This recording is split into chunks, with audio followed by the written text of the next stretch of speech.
يعني أول علاقة قال لي أنت ليش قاعدة بالبيت وضايجة وما عندك فلوس، يعني الفلوس قليلة، فأني أكو مريا أعرفها أختي تروح يمها، ليش ما تقومين تروحين وياها هم تتونسين وهم تجيبين فلوس.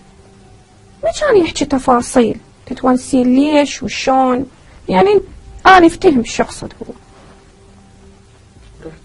ورحت وقمت أروح وقمت يعني باليوم الواحد أشوف مو 1 و2 و3 و4، لأن أنا كنت حلوة وصغيرة، فدائما كانت هاي المرة وأختي توديني.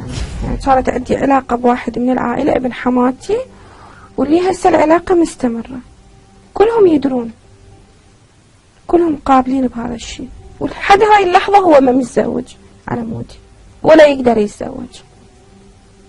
يعني أنا مهددته، شو تقدر تسوي له؟ كل شيء أقدر أسوي له. مرات الجهال إذا تعطيهم عروض ويستفادون، يقولون هذا يعني مثل ابني يقول هذا صديقي، ويصعده فوق الغرفة وهو يطب بغرفتي ما يطب بغرفة ابني.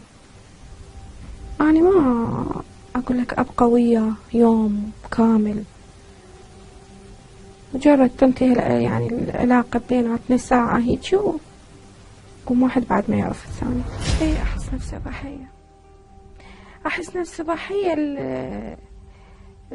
مو للمجتمع، لا مو المجتمع هو اللي سواني ضحية، زوجي والرياجيل اللي كانوا يمارسون هذا الشيء وياي، أنا ضحية. اللي عندي علاقة بابن حماتي علاقة ثابتة، أنا هسه قمت ما أحبه، بس هو يعني وارث ثابت إلي، علاقة ثابتة حسب احتياجي.